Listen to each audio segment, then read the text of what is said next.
Do credit inquiries really hurt your score? We're going to talk about that more tonight. So the internet tells you that if you have your credit pulled, that it hurts your score. I hear about it every single day at work. I don't want my credit pulled. It's going to hurt my score. And if you read, you know how many points it says on the internet? If you read it on the internet, what's it say? I'd have to read the internet first. Take a guess. What do you think it is? 100 points. 100 points. I've heard that before, believe it or not. So there was actually a comment right here on this live stream. A coworker had 6 hard inquiries pulled by Chevy recently when he applied for GM financing, decimating his credit. Decimating. That is a strong word, decimating. But the question becomes, why did they pull it so many times? We're going to talk about that. That's a good question. So if you look on the internet, it tells you 10 points each pull. Well, there was a big change back in 2005 to the FICO scores, Fair Isaac's company, on doing this. So we're gonna talk about that. I think it's a really strong topic that we need to talk about, and it's really strong that there's a lot of myths out there, which is why I have my thumbnail with big word myth behind it. So talk about this. Do you know how a credit score is made up? Nope. Are you sure about that? Do I have a credit score? Yes, you got a credit score. Oh, I do? Yeah, you got a credit score. Geez, I haven't worked in 7 years, so I never have to worry about my credit at this point. You're riding on my coattails like normal. I am. You pay all my bills. You buy me stuff. I need a sugar mama. You got a sugar daddy, right? I do a lot of work for that. So what makes up a credit score? I always have to remember these percentages because they're goofy. Your payment history is made up of 35%. That's the big one. That's how you pay your bills is most important. Your payment or your amounts owed, that's 30%. That means who you owe money to, the amounts. We're going to talk about that a little bit in depth. Length of credit history. This is only 15%, but it's the third biggest of the two of the three so far. And then the last two is credit mix of 10% and new credit of 10%. So basically, I mentioned that your payment history is 35%. That's if you pay your bills on time. And if you have credit collections like hospital bills, which hospital bills aren't really affecting auto-enhanced credit scores as much as anymore as they used to. But that payment history is big. If you're 30 days late one time, I've seen big drops in credit scores on that. But the amounts owed.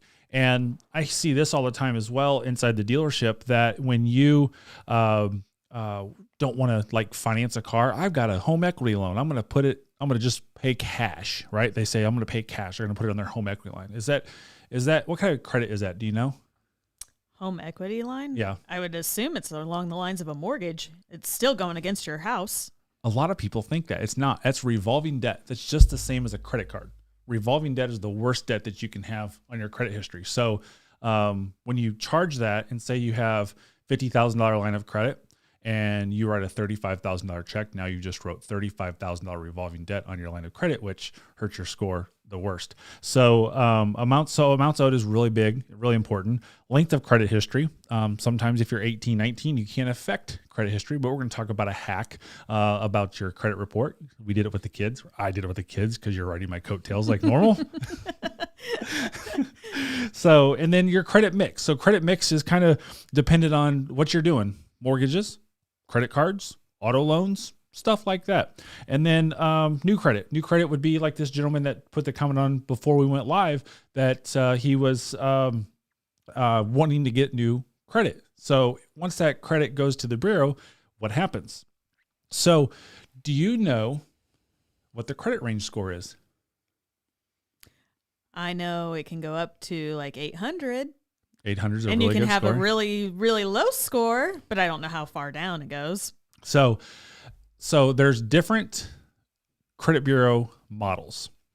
So the one that I'm used to, the one that I've been using for the last several years, is called FICO Score 8 Auto Enhanced.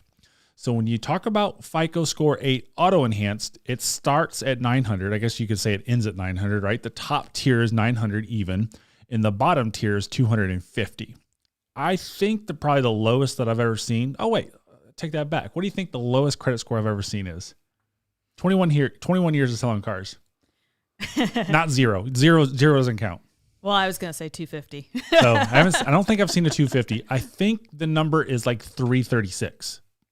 So, and really to get a 336, not like I'm not making fun of anybody or being derogatory, you got to do more work, I think, to get a 336 than you do to get an 850 or 900 credit score. That's a lot of work. That's a lot of not paying. So on It's a lot of dodging phone calls. it is that too. So 900 down to 250.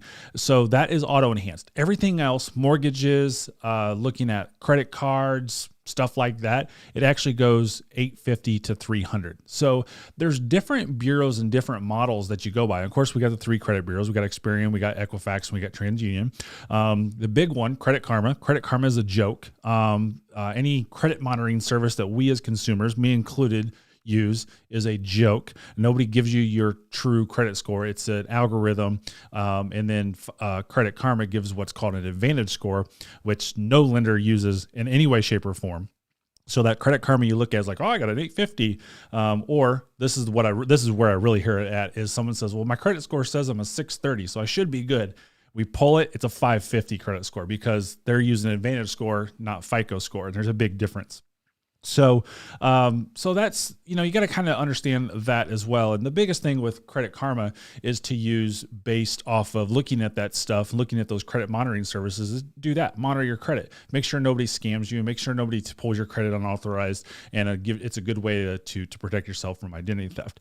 So hard pull versus soft pull. Remember, this is YouTube, not the other U channel. What? I can't make any comments? No, there? we can't make any comments. Darn. I know how you are. What's the difference between a hard pull and a soft pull? Do you know?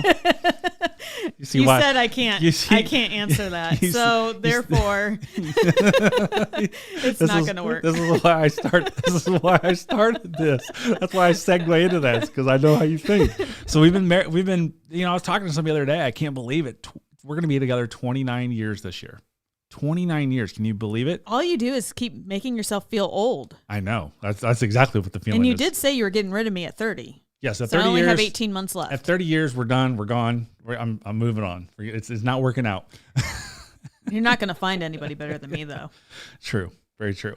So soft pull is something that doesn't come up in your credit report. You usually don't see that. I think there is like a way to see who does soft pulls on your credit, but it's really hard to find. I've seen it a couple times here and there on reporting agencies, but soft pulls is where you are getting those credit card offers or pre-approvals. Get those nonstop in the mail. Your credit card companies will do a soft pull to determine, okay, hey, you got a $50,000 credit line on your American Express or whatever the case may be. Are you still eligible to have that type of credit line? And if you started tanking your credit, they'll pull that credit line real quick. Hard pulls are going to be when you're trying to get a loan and you're going to do it. So the typical soft pull is what I just mentioned earlier. You're checking your own credit. So every time you pull up your Credit Karma, you're doing a soft pull on the advantage score system, not the FICO. Employer background checks, that's usually a soft pull. Credit card PR authorizations, getting an insurance policy, that's a soft pull. Insurance is so important. And then like utilities. So, we haven't had to get utilities since 2013, right? When we moved into this house. But when they did that, I'm sure they pulled our credit, but they just did a soft pull. Hard pull is when you're trying to get financed on a debt, applying for a credit card, student loan, auto loan, obviously, mortgage, and applying for like a business or any type of personal loan. So that's the difference between soft pull and hard pull. So do you know, I love asking you these questions. So do you know the difference between good credit and bad credit? Where would be that like median score that would like put you over to the bad credit side and over to the good credit side? Not really sure. Of course, good credit's going to be the higher the number, but I would say probably mid-range, 600. Pretty close. So there's different tiers on it, and everything out there that you do, what's a good credit score, they're not going to show you the auto enhanced credit score. They're just going to show you the typical 850 down to 300 credit score. So the when you look at that, so you want to basically be like 650, 670 on the auto is where you're going to be kind of like right at the brink. So there's prime, which is your 850, 900s, 760s and above, 770s and above. And then you have near prime, which would be like 670 up to 770. And then, you got kind of subprime, definitely down to like 600, down to like 575 to that range. And then 575 and below is deep subprime. So that's where the dealerships are paying a huge fee to the bank to get you financed. You're most likely having 20+% interest rate. You got to have big money down. You got to prove your income and your household, where you live and all that stuff. So pretty much 675 and up is good stuff. So if you're pulling a 720, a 740, you have no worries to worry about as far as interest rate. And then 675, you might be a little bit higher interest rate, but 600 and below, you're definitely getting like double-digit interest rates on stuff. First-time buyers. We've had some first-time buyers, haven't we? Our kids. Yes. All our kids have been first-time buyers at one point. And just like you, they had to ride my coattails. No, our son did not. Our son did not. Nope. He did good. The military helped though. The military helped quite a bit. So, yep. So first-time buyers, this is a big thing that I get questions every single day. I get them in Instagram, get them in DMs and stuff like that. They're like, what do I need to do to buy my first car? And in order to get your first car, the biggest thing that you need is to have a good job, a good income, longevity at a job. And the credit score sometimes isn't a big factor, providing you go in and look for a comparable car. If you try to go in and buy a Cadillac Escalade at $90,000 because you've got a $100,000 a year job, they're not going to give it to you. Even if you qualify income wise, they're not going to give it to you. So with that being said, what are you saying? What are you going to say? You're going to say something. I was just thinking, how much do I make per year and how much do I qualify for a car? Because you want a Model X, right? Yeah. I shouldn't even stop. You interrupted me. So with that, you've got to qualify based off of the bank's internal algorithms and stuff like that. So with first-time car buyers, it's really important to go in and structure your deal correctly. The biggest thing is to have good money down, a good 10, 20, 30% down, and go on a cheap car. So we're going to have this video come up. I shot this video this morning of the 5 best cars that Chevy makes, and you're going to see that maybe next week or so, depending on when my editor gets it all done. But so having money down is so important, and then having a good qualified cosigner. If you only need a cosigner usually one time, providing you did everything right. As long as you pay your bills. Yep. Our middle child only had me for a few months because I had to be on the loan for us to get the Volkswagen credit discount because I work for Volkswagen and she doesn't. And then the youngest one, she needed me on both cars because she doesn't have a job. She's going to school. She has a job, but she just doesn't qualify with her income because she's full-time student. Scores are affected, just like I mentioned earlier about, credit. So, or a bad credit, or if you don't pay a bill or stuff like that. So let's talk about this. So you said earlier that you think that a credit is affected by how many points? 100. 100. Okay. So of course I'm being, kind of silly, but I don't know. You're being silly? Yeah. Really? That's Somebody surprising. has to liven this up. A lot of people think that their credit takes a tank every time a hard credit is pulled. And, in reality, it may take a couple point hit, 2, 3, 4, 5. So, but from my point of view, from an auto-enhanced credit bureau, I don't see it. I don't see it at all. So the way Fair Isaac's reporting agency did this in 2005, it's unfair to you and it's unfair to me to go out and want to get a loan.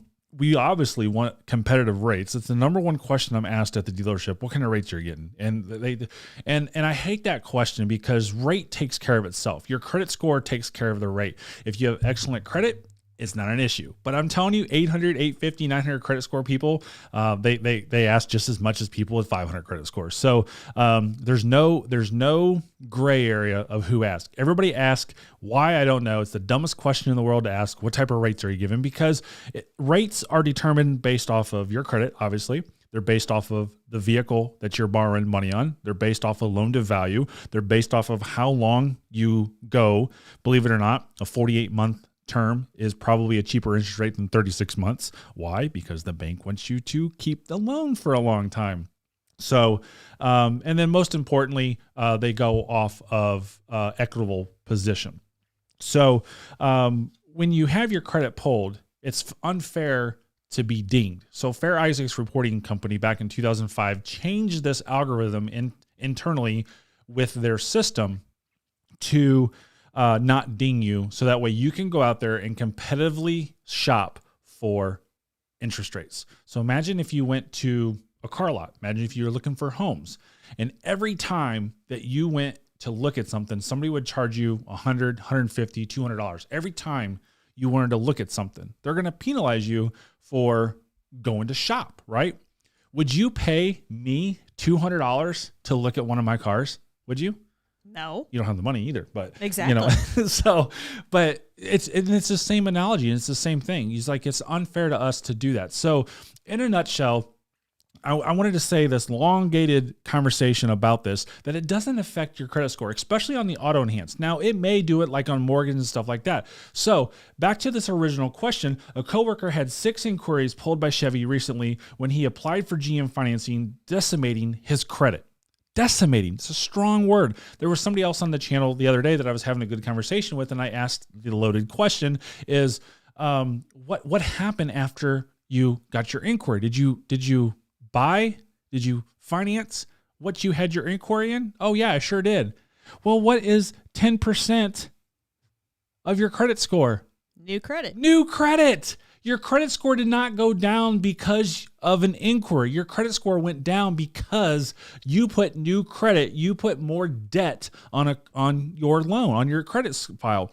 And the biggest thing is we are hindered, we are hurt by paying off debt. Why? Because of amounts owed. It's 30%. It affects you high, but it affects you low too. Go pay off a credit card, or actually don't pay off the credit card. Go cancel a credit card and see what happens to your credit score.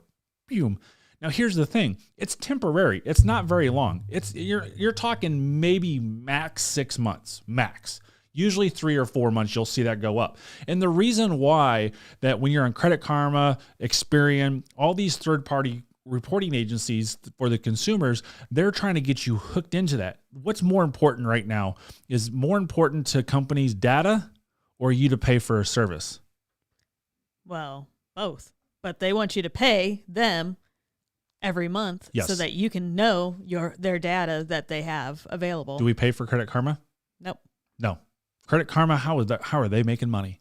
Oh, imagine selling that. Your information. They're selling your information. Go get your credit pulled and see that they hit you up with Capital One. Go get your credit pulled and see that, hey, you might want to go to Carvana. This is their business. Their business is not to report your credit. Their business is to sell your data. So if you pull your credit and you buy a loan, it's not hurting your score. Go out and do it. It's very, very important. If you want to know more, going to watch that video right up there and this video right here to make sure you don't get screwed over by a car salesman.